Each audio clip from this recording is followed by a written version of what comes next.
All right. Well, thank you everyone for joining us for our annual Title I meeting.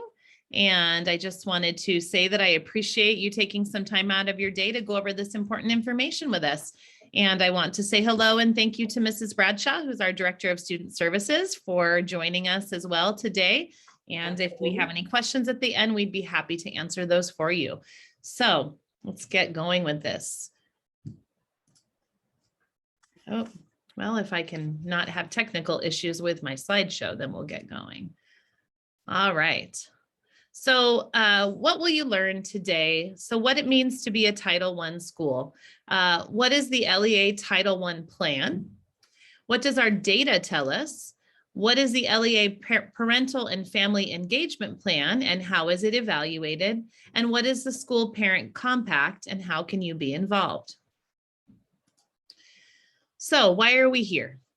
The Every Student Succeeds Act of 2015 requires that each Title I school hold an annual meeting of Title I parents for the purpose of informing you of your school's participation in Title I, explaining the requirements of Title I, and explaining your rights as parents to be involved. So what is our plan? We are a targeted assistance program because of the number of students that we serve. So the total Title I funds we received this year is $128,288. We have a full-time response to intervention teacher as well as 4 instructional aides. And we also purchased some additional curriculum specifically for our Title I students. So that is how we've spent that amount of money. So let's look at what our student data tells us. So we held 13 student study teams meetings this year. Those are pre-intervention meetings where we look at students who are struggling and figure out strategies to help them. 30% of those are currently receiving response to intervention, which is another program that we've put in place to help students who are struggling.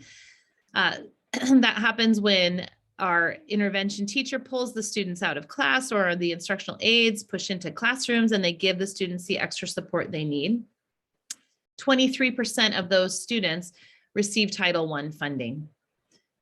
So let's look at our student data. So we did not have any California state data this year. The SBAC was not administered last year due to COVID. So instead we used a local assessment called the STAR, Renaissance STAR assessment.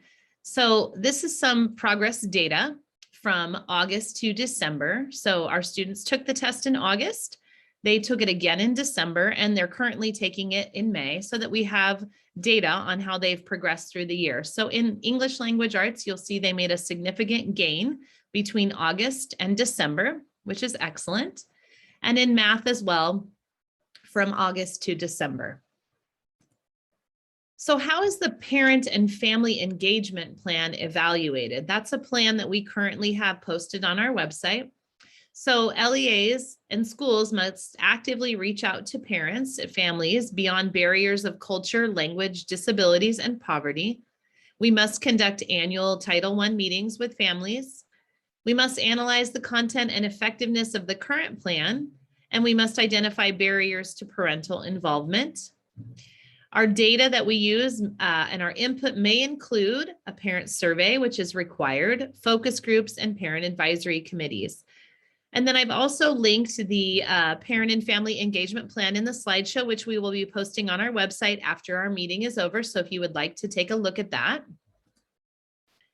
So your involvement is key to your student success. And here are some really important reasons why. Number one, you are your child's first teacher. You have the ability to influence your child's education more than any teacher or school. You spend the most amount of time with your child. And also, you know your child best.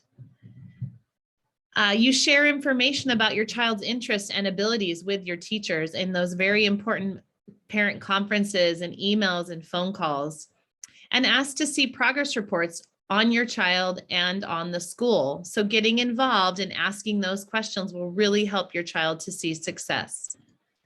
We also have ways that you can volunteer and be more involved in school. So sporting events, well, we put a little caveat when the pandemic ends, because last year we weren't able to offer many of these. However, we are starting to have these again on campus.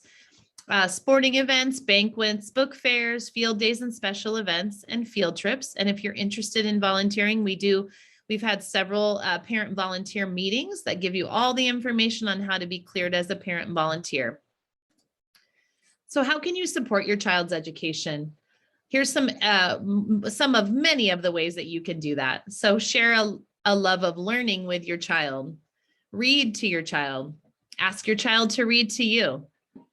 Limit their TV and computer time, which I know has been difficult the last couple of years, but get them outside. Show interest in your child's school day. Ask them how their day went and what they learned that day. Ask questions and talk with your child's teacher, and ask to see your child's homework. Praise their efforts and encourage good study habits. Help them find a quiet place to study.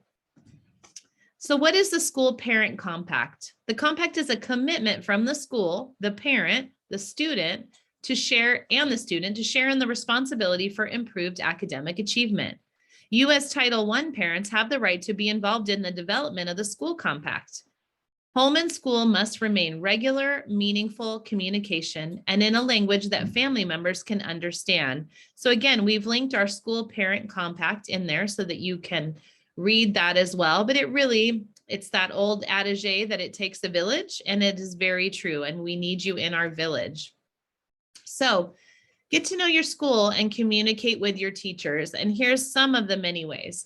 So attending school events. Last couple of weeks, we had a big Ranger Rally event, which was amazing. And we had lots of parents come for that. And that was just an incredible event.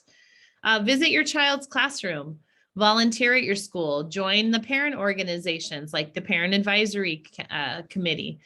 Keep your teachers informed. Send them emails and call them up when you want to share information with them. Attend special parent trainings.